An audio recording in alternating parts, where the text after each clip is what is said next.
Oui, comme je le disais, ces accusations qui sont portées à mon égard ne sont pas fondées. Quoi que je dise, mes amis d'hier ont toujours une tendance à déformer mes propos. Que ce soit à la télévision ou dans mes bureaux, mes propos sont toujours déformés. On m'a même qualifié d'antisémite pour des propos justes que j'ai tenus et qui n'étaient pas antisémites. Aujourd'hui, mes amis d'hier, dans une vidéo, ont coupé une partie dans laquelle je bois mon vin de palme et non le champagne. Le vin de palme vient de chez nous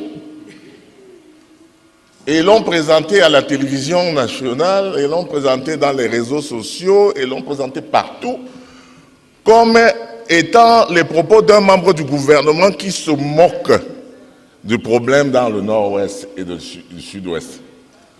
Ce sont les mêmes qui étaient avec moi hier.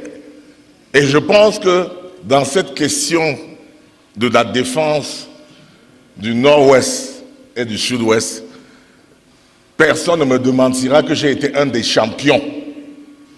Si on regarde mes anciennes vidéos à la télévision, comment je défends ce procès, comment je défends cette question du nord-ouest. Dans une interview de Mimi Mefo, d'une certaine télévision, qui a circulé, tout le monde voit. Est-ce que c'est le même Momo qui peut dire qu'il s'en fout de ce qui se passe dans le Nord-Ouest? Qu'est-ce que j'ai dit, honorable député, ce jour-là? Qu'est-ce qu'ils aient dit pour qu'ils amputent et ne présentent que l'autre aspect qu'ils ont interprété comme ils ont voulu? J'ai dit que je viens de l'Ouest, où a sévi le maquis dans les années 60. Et que dans ce maquis-là, ce sont nos populations qui souffraient. Je suis de Bafou. Et mon chef, le chef de Bafou, a été assassiné pendant cette période-là, monsieur. Et par les nôtres toujours. On n'est pas venu du nord, on n'est pas venu de l'est, on n'est pas venu du centre pour tuer mon chef. C'était entre nous. C'était une affaire entre nous.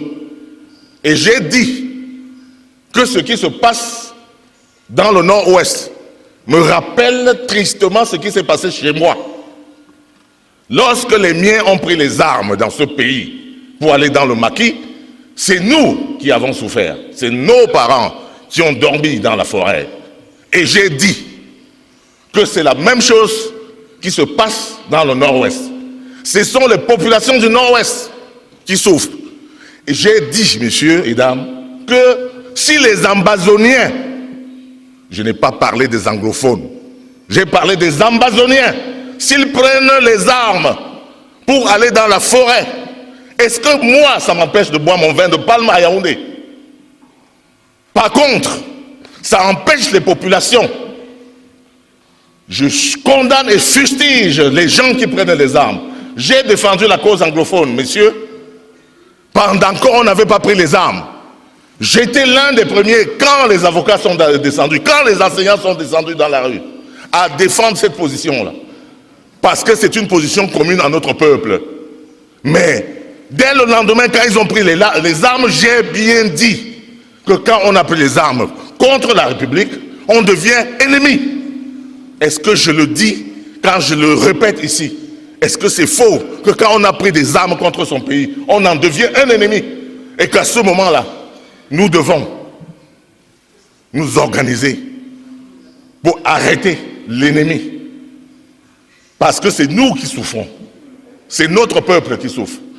Les gens qui sont nos enfants et qui cotisent de l'argent pour nourrir cette guerre, les gens qui cotisent de l'argent pour empêcher qu'un dialogue se tienne dans ce pays, qui est plus préoccupé que vous, qui est plus préoccupé aussi que moi, que la paix règne dans notre pays, et que je fasse le saut de là où j'étais pour venir ici parler devant vous, c'est parce que j'ai effectivement la grande mesure, la haute mesure de ce que notre République doit être, la construction d'un pays dans la paix. On ne doit pas rester toujours dans la guerre. Voilà ce que j'ai dit.